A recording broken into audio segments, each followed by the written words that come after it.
2, et 1, 2, 3, 4.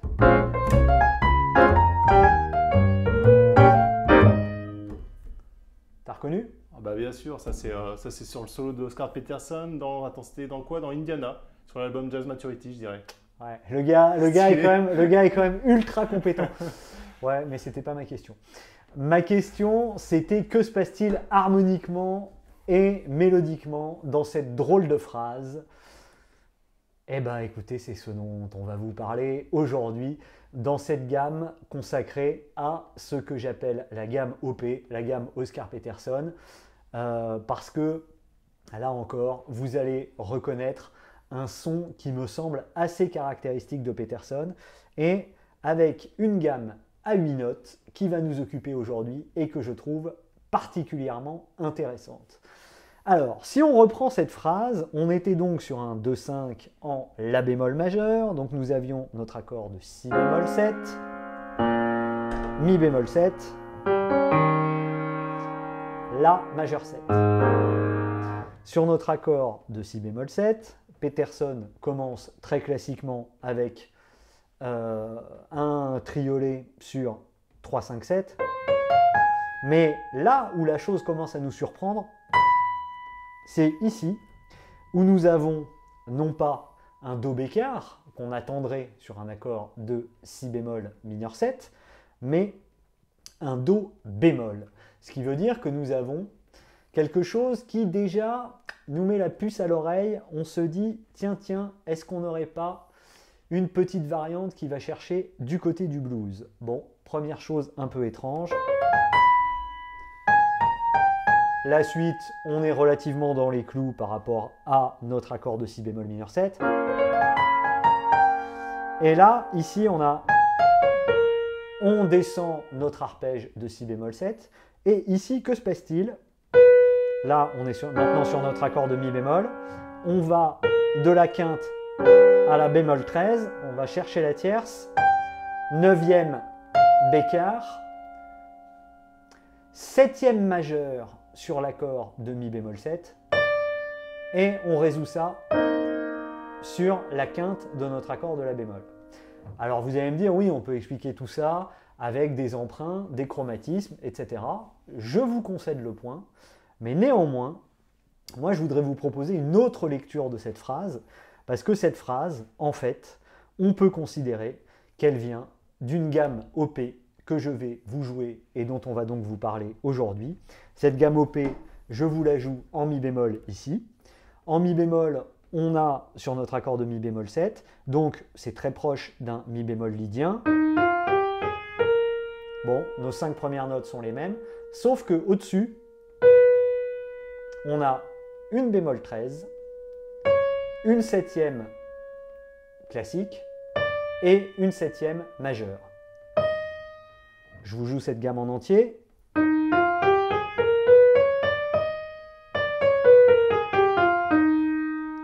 Voilà.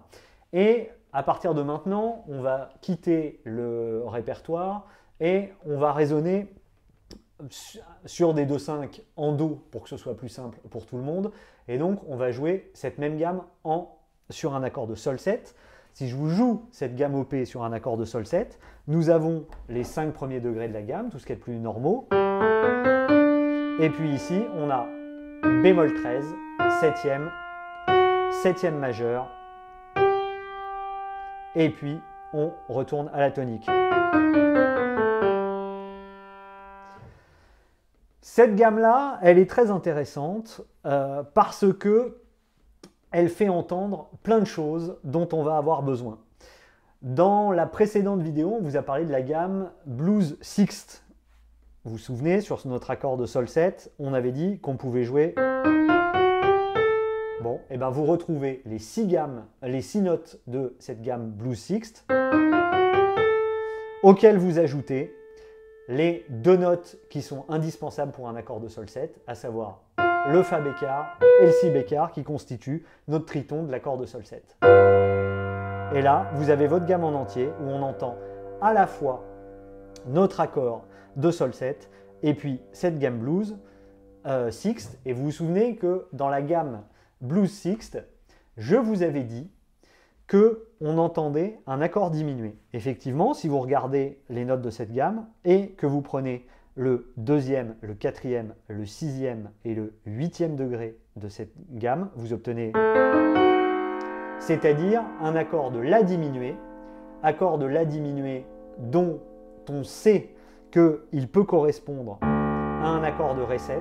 Et c'est là que la chose va être très intéressante, c'est que nous entendons, en fait, si on la joue par tierce, à la fois Sol, Si, Ré, Fa, tonique, tierce, quinte et septième de notre accord de Sol 7, et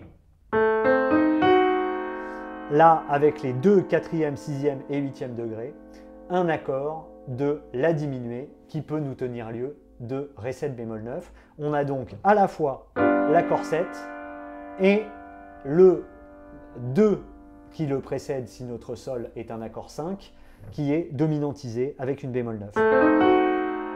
Voilà. Ça, vous vous souvenez peut-être que dans la vidéo qu'on a faite autour de People et des block chords à l'octave, on avait joué à ce petit jeu auquel joue Barry Harris. En Do, on avait alterné pour obtenir là aussi une gamme à 8 notes entre un accord de Do6 et un accord de Ré diminué. Hein, je vous renvoie à cette vidéo au besoin, le lien est dans la description.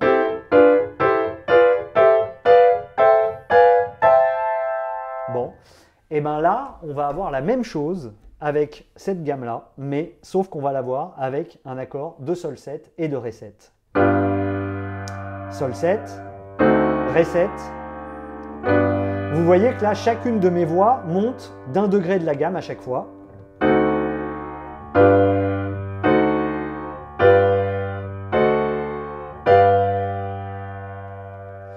Harmoniquement, cette gamme-là et ces accords-là, c'est très intéressant parce que ça nous permet d'introduire la dom de dom à l'intérieur de la gamme qu'on joue sur notre accord du cinquième degré.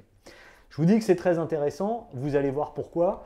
Olive, est-ce que tu pourrais, par exemple, on va jouer un plan vraiment tout bête, on va jouer des tierces descendantes et vous allez voir ce que permet de faire entendre cette gamme où vous allez retrouver plein de choses qu'on connaît, le son de l'accord 7, le son de la gamme blues, le son de l'emprunt à la dom de dom. On va jouer un 2-5 long en Do. Allons-y. 1, 2 et 1, 2, 3, 4.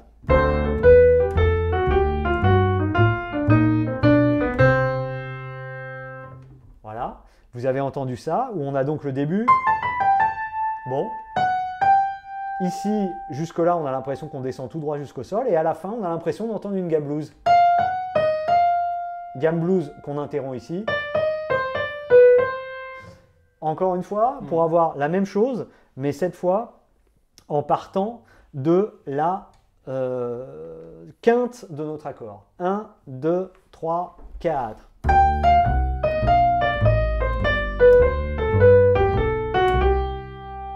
Je n'ai joué aucune note étrangère à cette gamme à 8 notes là. On a l'impression que c'est une gamme très sinueuse, on a l'impression que l'oreille se balade. En réalité, si vous les remettez dans l'ordre, vous voyez que je n'ai joué que des notes qui appartiennent à cette gamme. Voilà. On peut même le faire une troisième fois, on l'a fait avec la tonique du 1 et avec le cinquième degré, la quinte de notre accord 1, donc avec Do et Sol. On va le faire avec, en partant de notre blue note avec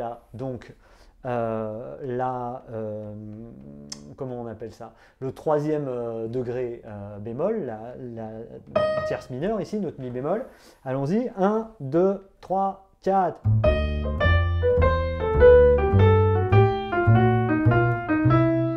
Et on résout ça avec un mi bécard à la fin, mi bécard qui n'est pas dans notre gamme. Mais vous voyez que ça, à chaque fois, c'est pareil. Je trouve que ça sonne très pétersonien, cette affaire-là, et ça sonne très pétersonien grâce à cette gamme à 8 notes dont on vient de vous parler.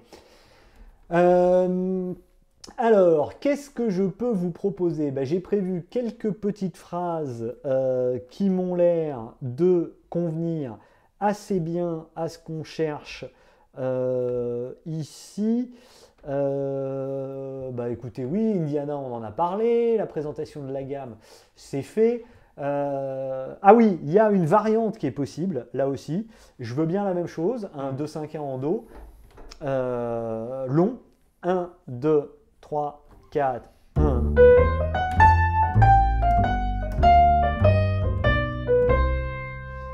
Vous voyez qu'ici, ce qui est intéressant, c'est qu'on est toujours avec les 8 notes. Ce sera le cas pour toutes les phrases que je vais vous jouer aujourd'hui.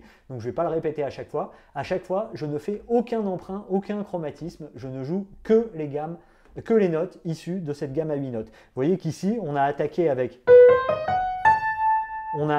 quelque chose qui nous a fait entendre l'accord diminué de Ré. Et puis ensuite, on est descendu. Ce qui est intéressant, c'est que vous voyez quand je fais entendre à la fois un Fa dièse et un Fa bécard, ce qui pose une ambiguïté, qui sonne d'ailleurs très blues, sur la nature du 2 qu'on joue dans le 2-5-1. Puisque si c'est un Fa bécard, ce 2, ça sous-entendrait qu'il est mineur, mais juste avant, j'ai joué un Fa dièse qui pourrait nous laisser penser que ce 2 avait été dominantisé et qu'on n'avait plus affaire à un Ré mineur 7, mais cette fois, bel et bien, à un accord 7. On va maintenant faire une autre phrase, pareil, qui va nous permettre, toujours tout droit, d'entendre bien cette sonorité de cette gamme à 8 notes. Allons-y. 1, 2, et 1, 2, 3, 4.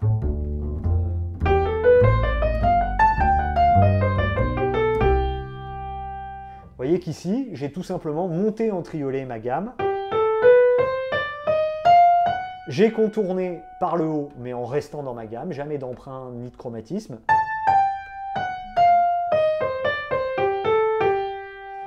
Toujours pareil, là on est vraiment à chaque fois dans des phrases qui non seulement n'empruntent pas à d'autres gammes, mais qui vous font entendre systématiquement les 8 notes de cette gamme.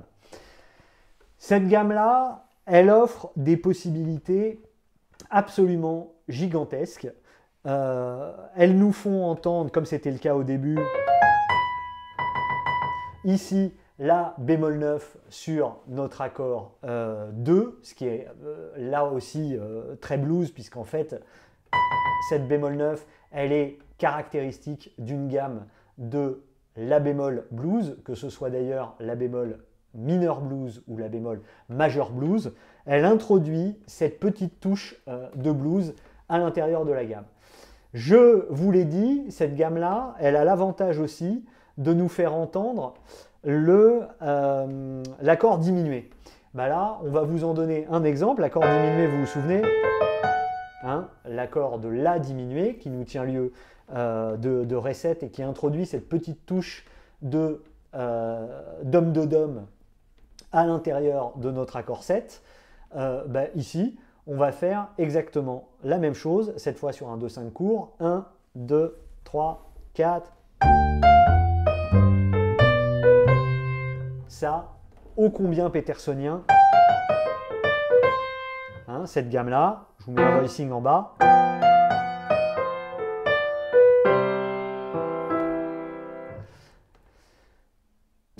Ça nous a permis d'entendre notre accord diminué. On pourrait avoir à peu près la même chose avec un 2-5-1 qui cette fois serait un 2-5-1 long. 1, 2, 3, 4.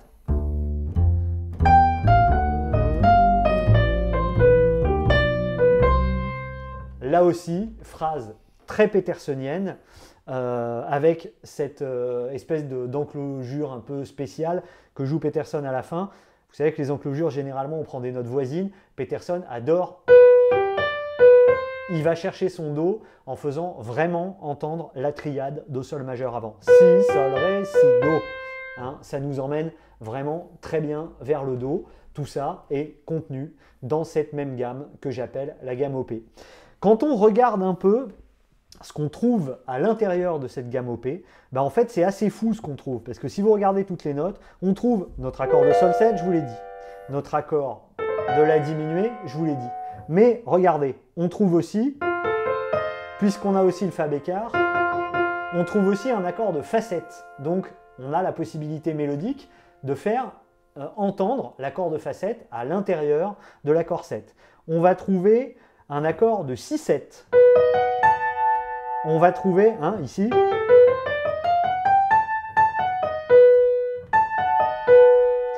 entre parenthèses, l'accord de Si7, ici, si on transposait en Do la phrase avec laquelle on a commencé, vous entendriez cet accord de Si7. Pardon.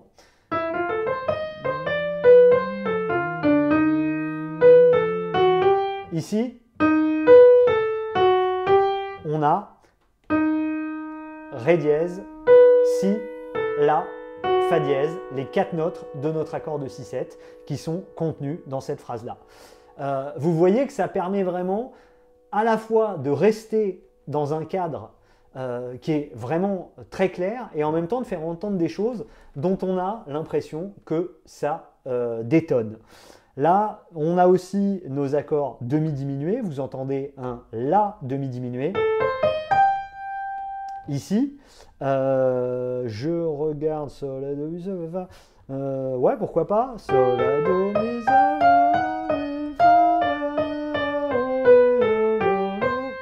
Voilà, ici.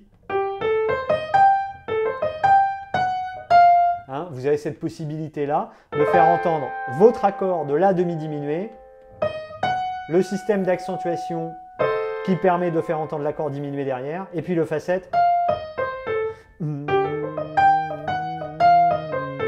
Là, on a entendu mélodiquement un accord de La demi-diminué, un accord de La complètement diminué, un accord de Fa7 posé sur 7 tierces, le tout toujours contenu dans cette même gamme.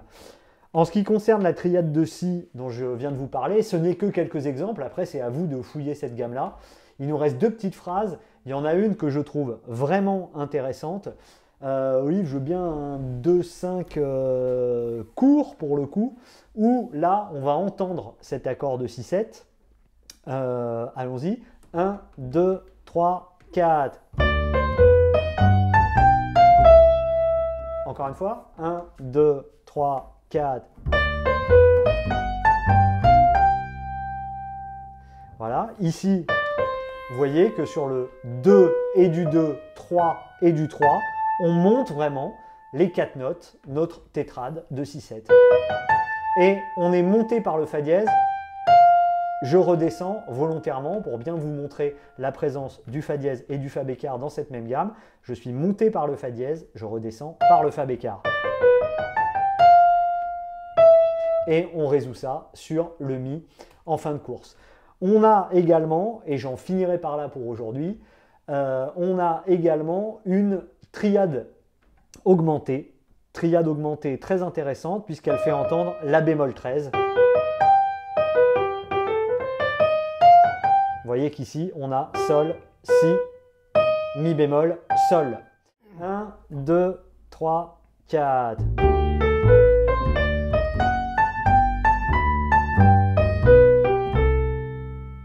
Vous voyez, phrase que j'aime beaucoup, qui ici commence comme si on montait vraiment tout droit notre accord de Sol 7, notre mode mixolydien.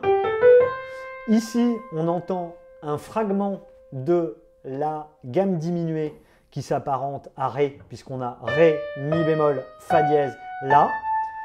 Ici, on monte, peu importe, et là, on descend avec notre triade augmentée. On se la remet un peu plus vite. Ouais. 1, 2, et 1, 2, 3, 4.